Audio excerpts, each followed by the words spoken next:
À force d'avoir trop des grosses masses d'immigration, d'immigrants, les listes allongent.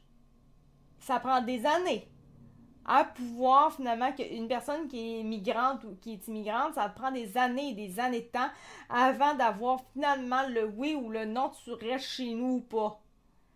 Donc, quand ça fait des années de temps qu'ils sont là, ça on parle d'une affaire qui est arrivée en 2018, mais qui est effective encore aujourd'hui. Aujourd'hui, la personne qui est arrivée en 2018 a aujourd'hui eu le « tu vas devoir nous quitter ». La personne, elle est ultra déçue parce qu'elle a eu le temps de s'acclimater au pays. Mais on lui dit non. Personnellement, j'ai pour mon dire, j'ai pas de problème à ce qu'on dise non à une personne si nécessairement elle n'a pas d'affaires, whatever la raison du pourquoi est-ce qu'elle est renvoyée et que finalement ça sera pas un oui. Mais est-ce qu'on pourrait moindrement leur dire avant que ça prenne des années et qu'ils aient le temps de s'acclimater, de se faire une place dans notre société? Ça serait quand même plaisant. Là, ce qui se passe, c'est que ça fait depuis 2018, on est rendu en 2025, puis la personne a eu le temps, là. Chez elle, pour elle, là. Elle doit partir. Ça se fait pas. Ça ne se fait juste pas. Et là-dedans, après ça, plus les listes sont longues, plus que les personnes qui, eux autres, fuient vraiment leur pays, qui ont vraiment des gros besoins, là, sont pas partis de leur pays pour rien, là. Ils ont des véritables raisons d'être ici. Ils passent par la même liste que eux, qui finalement, par les mêmes listes que les personnes qui, eux, n'ont pas nécessairement ce besoin-là. C'est tout aussi long pour eux autres. Donc, le stress, il est là pour eux autres. Parce qu'ils ne savent pas si finalement ils vont rester ici. C'est difficile pour eux autres. Ça ne fonctionne pas. Et c'est pour ça qu'il faut arrêter les affaires en masse comme ça. Parce que plus qu'on va continuer les affaires en masse dans l'immigration, plus qu'on n'est pas aidant pour ces personnes-là réellement. On n'est pas aidant. C'est de la déception, c'est du stress, c'est de l'angoisse. Il n'y a rien qui est bon là-dedans. D'ange gardien à migrants oubliés. Des milliers de demandeurs d'asile louangés pour leur travail essentiel durant la pandémie se sont finalement vus barrer les portes du programme de régularisation mis en place pour les remercier. Et d'autres patientent toujours depuis des années. Juste pour vous dire, ça a été publié hier. C'est pas une nouvelle de il y a un an ou deux. C'est très effectif d'aujourd'hui. Je me sens carrément délaissée, comme si tout ce qu'on avait donné, ce n'était pas assez. Assis dans son modeste appartement de Québec, bon ça, ok, c'est plus ou moins important. Là, à ses côtés, quelques cartons, un canapé, bon, finalement, il est chez lui, il y a une place, là, il est installé là, quand même. Là. Cette décoration sobre et sans charme ne trahit pas qu'un manque d'appétit pour l'aménagement intérieur, plutôt l'incertitude et l'angoisse d'une expulsion qui se rapproche inexorablement. C'est avec cette boule au ventre que ce Tchadien, je sais pas du tout c'est où, ok, mais c'est clairement pas par ici, là, de 29 ans, donc le Tchadien, il a 29 ans, part quotidiennement travailler comme agent de sécurité à l'Institut universitaire de cardiologie et de pneumologie de Québec. Un poste qu'il occupe depuis près de 7 ans. 7 ans! Ça fait 7 ans qu'il est là, mais ça fait 7 ans qu'il attend le oui ou le non, que le Canada l'accepte ou pas. 7 ans. Imaginez ça, 7 ans. Selon vous, là, tout le monde, là, en 7 ans de temps, est-ce que vous auriez le temps de vous acclimater à votre nouveau territoire? 7 ans. C'est du temps. Même si on dit que le temps passe vite, là. 7 ans, là, oui, ça passe vite, là. Mais t'as le temps de t'acclimater, là, où est-ce que t'es rendu, là. T'as le temps d'avoir un appartement amplement. T'as le temps d'avoir des amis. T'as le temps de plein d'affaires. 7 ans. C'est ridicule. Je ne peux pas me projeter. Je vis de jour en jour sans savoir quel sera le bout du tunnel. Tu sais, on pourrait dire, ouais, mais il faut pas qu'il s'acclimate, faut pas Faut qu'ils vivent, faut qu'ils fassent de quoi pendant 7 ans quand même. Faut penser à ça. Même si la personne elle dit ben, faut pas que je prévoie trop d'avance, faut pas que je prévoie parce que je ne sais pas qu'est-ce qui va se passer, on va m'accepter, fait faut pas. On parle de 7 ans, on parle pas de 3 semaines. Là. 3 semaines, je comprendrais. Ne t'acclimate pas trop au territoire, ça se peut que tu restes pas. C'est faisable 3 semaines. Au pire, 2 mois. Mais là, on parle de on parle de presque 10 ans, là, 7 ans. C'est entre 5 et 10, là. Ça ne fonctionne pas. Arrivé au Canada en 2018 comme demandeur d'asile, Idriss, celui-là, là. Idriss a pourtant joué un rôle clé dans ce même hôpital au moment les plus terrifiants de la pandémie. Il dit « Je transportais les corps des personnes décédées, on les sortait des chambres et on les amenait dans la chambre froide pour le coroner », raconte-t-il, encore ému par ses multiples tâches effectuées pour sécuriser l'établissement. Désinfection des chambres, des couloirs, d'un ascenseur. T'sais, là, il parle pas mal de ce qu'il faisait depuis qu'il était là, après 2018. Et on a eu la crise sanitaire et tout. Fait qu'il parle un peu de ce qu'il a vécu. Là. Un ascenseur réservé aux personnes atteintes de la COVID-19. Aide aux préposés aux bénéficiaires. Ok, ouais. Et aux infirmières, des fois, je regarde, comme, il me semble qu'il y a des répétitions souvent, en tout cas.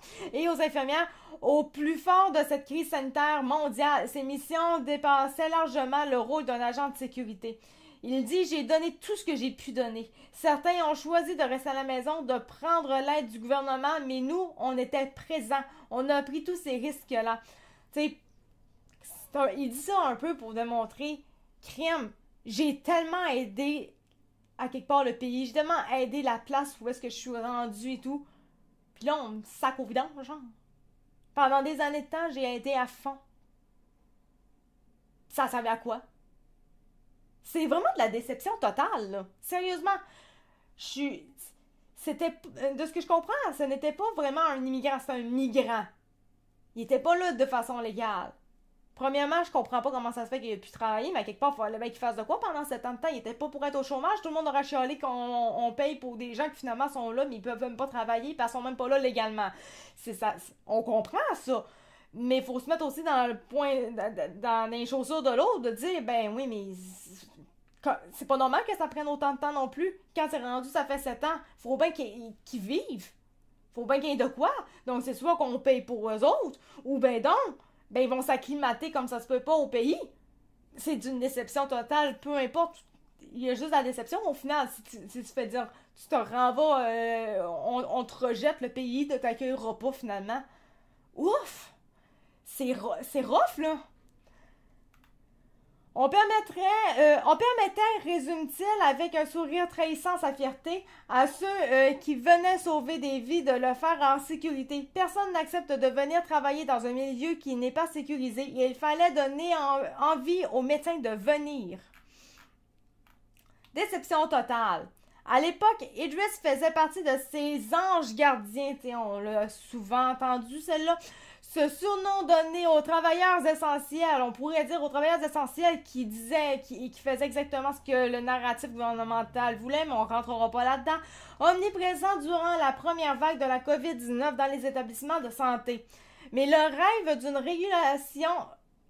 régularisation s'est finalement envolé. La faute aux critères imposés par Ottawa et Québec est dans un programme spécial visant initialement à remercier ces demandeurs d'asile. Et il n'est pas le seul. Au total, près de 4000 demandeurs d'asile ayant donné un coup de main crucial durant la pandémie ont vu leur demande de régularisation rejetée dans tout le pays, selon les données obtenues par Radio-Canada. C'est quand même 4000. C'est énorme. Car pour bénéficier de cette politique d'intérêt public temporaire, il fallait notamment avoir fourni des soins directs à des patients ou être en mesure de prouver que telles tâches ont été accomplies. Une exigence qui a immédiatement exclu de nombreux agents de sécurité qui n'ont pu prouver que leur mission réelle allait bien au-delà de leur mandat initial. On nous a coupé les ailes. C'est la déception totale. Tout ce qu'on a donné est mis aux oubliettes. Lâche-t-il, rongé par la crainte d'un avenir plus qu'incertain. On dit qu'on a fait un travail remarquable, on nous a surnommé les anges gardiens, mais après la fin de la pandémie, on nous jette comme des sacs à poubelle. Se désole Didier, un agent de sécurité ivoirien ayant œuvré dans plusieurs résidences pour aînés ainsi qu'à l'hôpital Pierre Boucher de Longueuil. Didier est un nom fictif, tout en montrant des photos prises lors de ses anciennes fonctions. Il nous a demandé... Ok, en fait, c'était Didier tantôt? En tout cas, c'est pas bien grave de toute façon. Il nous a demandé de cacher sa véritable identité puisqu'il est désormais devenu un sans-papier présent illégalement sur le territoire canadien. Tu sais, je continue de dire, moi je suis pas d'accord le fait que des gens rentrent de façon illégale chez nous. Moi je suis pas d'accord. Faut que ce soit légal. Mais qu'on les mette pas sur la même liste d'attente que ceux-là qui sont là pour demander l'asile, mais qui sont là de façon légale. Ça allonge tellement les listes comme c'est pas possible à quelque part. Puis d'un autre côté, en même temps, j'ai pour mon dire, comment si tout ça n'existait pas, qu'il n'y aurait pas cette liste-là, que finalement les gens qui ne sont pas là légalement, on leur disait non automatique à la place. À la place de les faire attendre, de les faire poireauter sur la même liste que ceux-là qui sont vraiment là de façon légale, toutes ces affaires-là ne seraient pas là pendant des années à attendre. Ça n'arriverait pas. Puis, à quelque part, ils ne seraient pas obligés de travailler de façon illégale dans notre pays. Mais ils n'ont pas le choix de le faire parce que c'est trop long. Quand c'est rendu ces 7 ans, légal, pas légal, faut bien que tu travailles quand t'es rendu que t'attends 7 ans de temps. Pas le choix. Tu travailles. C'est pas légal. T'as pas le droit d'engager quelqu'un qui est là illégalement. Mais c'est pas comme si t'avais le choix pour pauvre lui. Faut que tu penses aussi à cette personne-là. Même si elle est venue de façon pas légale. Ça n'a pas de bon sens non plus, cette affaire-là, de payer pour une personne. Finalement, c'est une chaîne de façon... Tout est illégal là-dedans. Ça n'a aucun sens. Si les choses étaient vraiment bien faites, qu'on disait simplement non tout de suite aux gens qui sont là de façon illégale, il n'y aurait pas de déception comme ça. Les gens illégaux n'auraient pas le temps, des années de temps à s'établir ici et tout. Il n'y aurait pas ça. Il n'y aurait pas de déception. On leur dirait non tout de suite. C'est ça la différence. Et les gens qui sont là de façon légale pourraient finalement s'établir ici correctement sans avoir de stress quelconque. Ils sont là légalement, ils ont le droit. Ça serait beaucoup moins complexe. C'est ça l'affaire de l'immigration de masse. Faire rentrer tout le monde. Tout le monde. Ah ouais, rentrez. T'es illégalement rentré chez nous. Ah ouais, c'est pas grave, viens. C'est ça que ça cause comme problème. C'est exactement ça. Non, ça ne rend pas service aux gens qui sont ici de façon illégale. Ça ne les rend pas service. Il y en a toujours qui vont dire « Oh, mais c'est pour les aider. » Tu les aides pas quand au final, 7 ans, 10 ans plus tard, tu leur dis « Crise ton camp de chez nous. On ne te prend pas. » Tu leur rends pas service. Tu leur rends pas service quand c'est une attente de plusieurs années à être incertain de ce qui va se passer. Ça leur rend pas service non plus. Aucunement service. Après ça, si on regarde le nombre de logements, tous les problèmes qu'il y a associés à ça, c'est juste de les mettre dans la marde. Arrêtons de faire ça, de les mettre dans la marde. Pouvons-nous juste être corrects? Ça va être difficile quand ils vont se faire dire non la première journée. Mais au moins, ils ne seront pas 7 ans à attendre comme ça, comme des cons, à faire plein de choses, puis finalement se faire dire non à la fin, rendu presque 10 ans plus tard. Non! C'est inhumain, cette façon de faire-là. L'affaire de l'immigration massive comme ça, c'est inhumain. Pensons à ces personnes-là. Leur dire non direct quand ils arrivent, c'est beaucoup mieux que dans 7 ans. Beaucoup mieux. Donc, il dit « Je suis maintenant sans travail, sans statut, c'est injuste. » Estime-t-il en nous parlant dans une ruelle du nord de Montréal par crainte d'être repéré par les autorités. Tu sais, qu'est-ce qu'on lui fait vivre, là? Il a quand même pas demandé ça non plus. C'est immonde. J'ai aidé les infirmières, j'ai aidé à dépister les Canadiens, mais à la dernière minute, on me jette comme un malvenu. Ça n'a aucun sens. C'est dégueulasse. Quand on dit qu'on est un pays accueillant, qui est là pour aider ces personnes-là, on est des vrais dégueulasses. Leur faire vivre ça, ça se fait pas. Vraiment, ça ne se fait pas. Principaux critères du programme de régularisation. Avoir fourni les soins directs aux patients.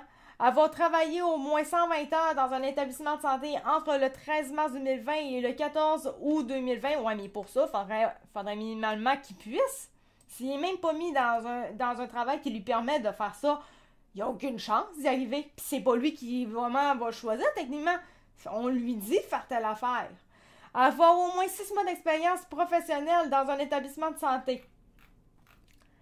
Injuste. C'est le premier qualificatif utilisé par Maryse Poisson, directrice des initiatives sociales au collectif Bienvenue, OK, pour définir ce programme de régularisation. Certaines personnes sont dévastées et sont au bord du précipice. Bonjour, Bands. J'espère que ça va bien. Certaines personnes sont dévastées et sont au bord du précipice, estime l'une des responsables de cet organisme montréalais d'aide aux migrants. Avant une rencontre avec une préposée aux bénéficiaires d'origine nigériane au poste durant la pandémie, mais menacée elle aussi d'expulsion. Ce sera pas long, je vais te répondre.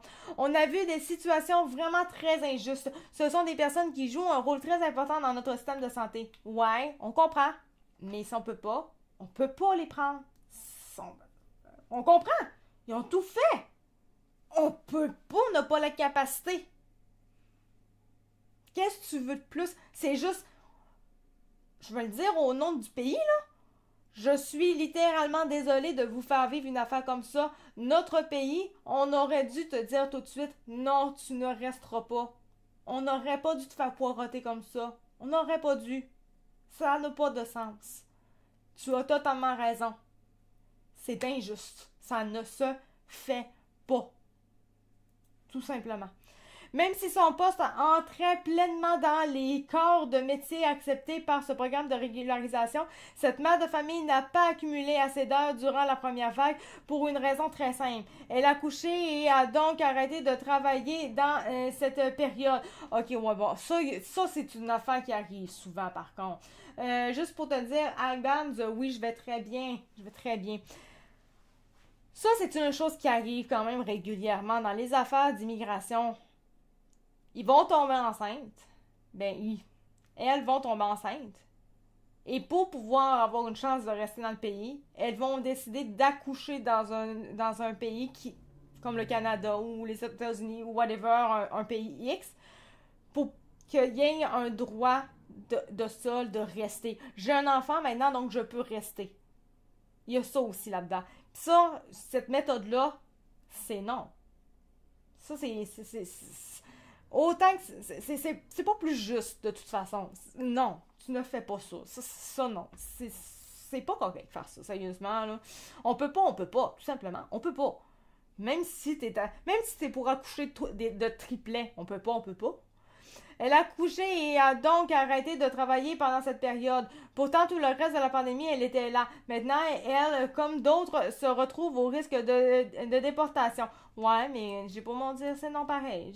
On peut pas de toute façon. Peu importe, même si elle aurait fait ce qu'il fallait. On n'a plus la capacité.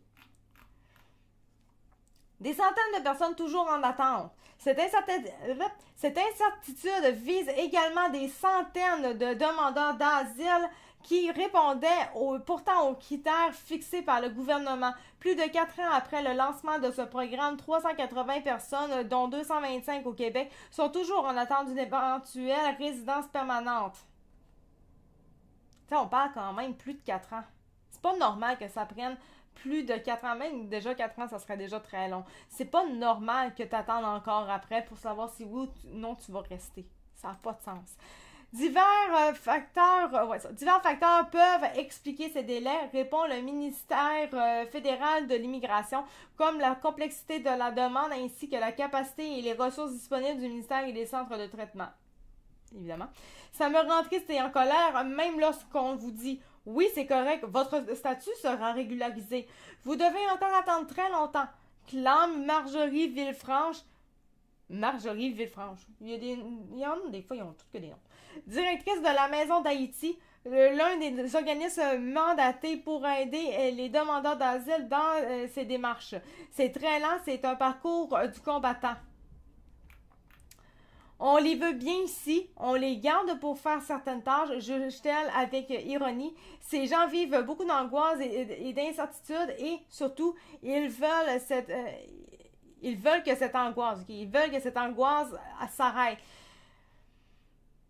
Moi, je trouve que ça fait un peu dégueulasse de la part du pays. C'est un peu genre pour faire, on va prendre les migrants, ceux-là qui sont venus de façon illégale, on va les prendre, on va les utiliser pendant un certain nombre d'années, puis quand on n'en aura plus besoin, ben on va leur dire non, puis ils s'en iront chez eux, ou ils s'en iront ailleurs. Je trouve que ça fait un peu ça. Wesh. C'est très très wesh. C'est juste pas humain. Carrément. Ils ont participé à sauver des vies, ok, coordonnateurs, ok. Ils n'ont pas été reconnus à la hauteur de ce qu'ils ont accompli. Il y a beaucoup de détresse, je suis indignée. On comprend un peu Pendant la pandémie, tout le monde avait peur d'attraper la COVID, ça tuait, il fallait... Okay, on comprend littéralement les choses. Dans les commentaires extraits de l'article... Alors, demandez à Ottawa pourquoi ils ont refusé autant de demandes. D'ailleurs, le titre devrait être « Le fédéral refuse de régulariser les anges gardiens ». En effet, c'est un fait. Il refuse finalement. Ouais. Parce que c'est vrai, ça tient un peu à l'erreur. Parce que moi, personnellement, quand j'ai lu le titre au départ, je pensais que ça allait vraiment parler principalement de la pandémie, de toute la mais en fait, ça parle vraiment d'immigrants. Carrément. Fait que c'est ça. Ça n'a pas paru parce que j'ai voulu faire réellement, j'avais fait comme un début de vidéo dans l'après-midi. Puis j'ai juste arrêté, puis j'ai fait, finalement, ça parle juste pas de la pandémie. Ça parle de l'immigration. Fait que c'est pas vraiment... On comprend qu'il parle de migrants, mais le fait que, tu sais, comment c'est formulé, c'est mal formulé. C'est très, très mal formulé. Donc, je comprends vraiment la patente. Un très mauvais titre, sincèrement.